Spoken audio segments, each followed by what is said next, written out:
Hello and welcome to week 12 of Texas Government at BUA. This week in the Texas Government Policy and Politics textbook, you'll be reading chapter 7 and 8. Chapter 7 is on elections and chapter 8, the Texas legislature. So when we get to chapter 8, we're actually getting into the different branches of the Texas government.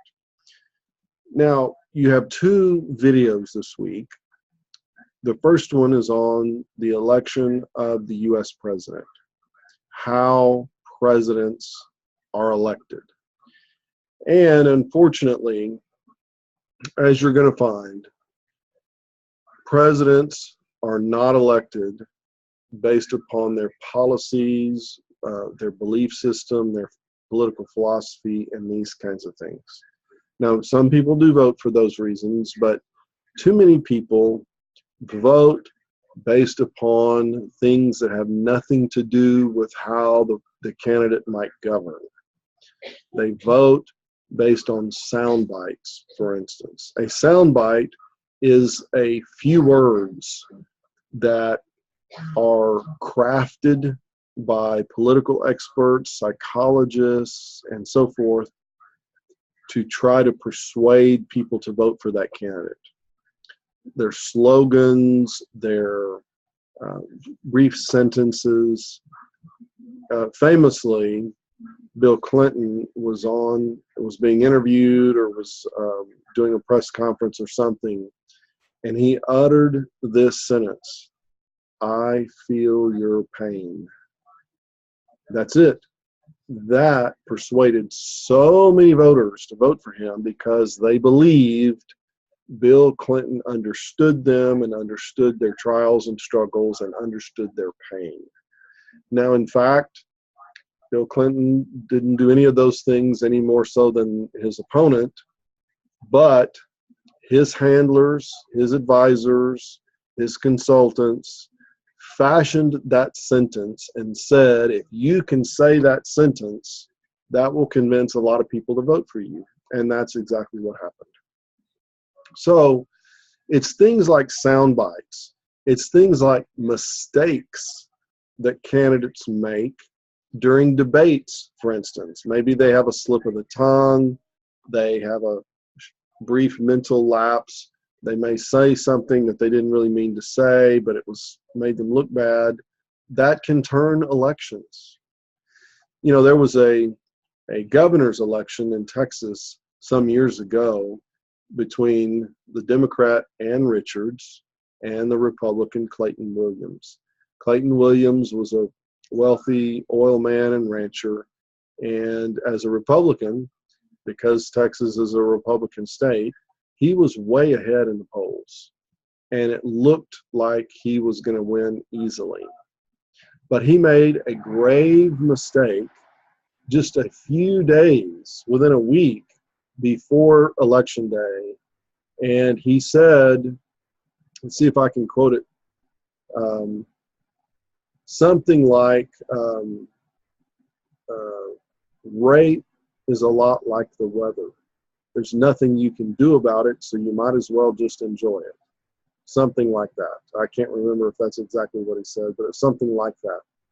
Well, stupid thing to say, but it convinced enough people that he was not qualified to be governor that the election went to Ann Richards, even though, the polls had shown Clayton Williams to be significantly ahead at the time he made the statement. So a lot of times elections turn on mistakes, slip-ups, sound bites, appearance. As you'll see in the video, sometimes the shape of a candidate's face makes a difference in whether they win the election or not.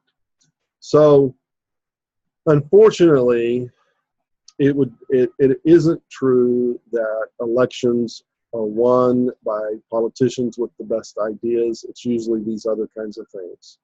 And then the second video is called The Low Information Voter.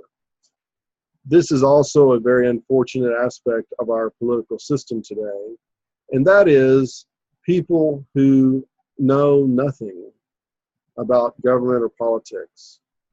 Their vote counts just as much as the vote of someone who studies very carefully and makes a very conscious decision based on policy which candidate they want to vote for. So lots and lots and lots of people with little or no education who pay no attention to politics or government or campaigns or anything else, they will vote, and they will vote because they like the sound of the person's name, or they like some television advertisement that they saw, or they think correctly or incorrectly that certain candidate is just going to, do all these great and wonderful things that politicians can't even do.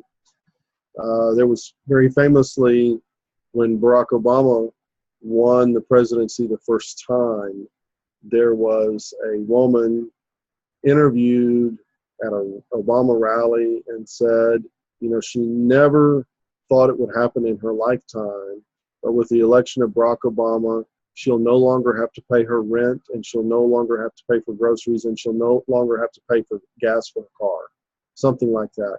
And it's like you just shake your head and think, how can people be so stupid?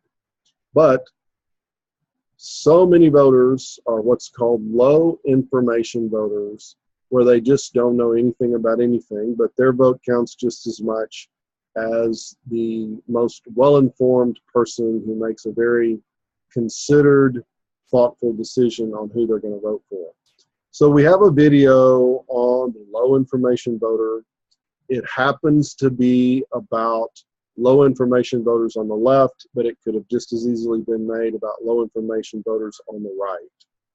So the moral of this is, don't be a low information voter. Try to make sure you are a well-informed voter, that you consider policy.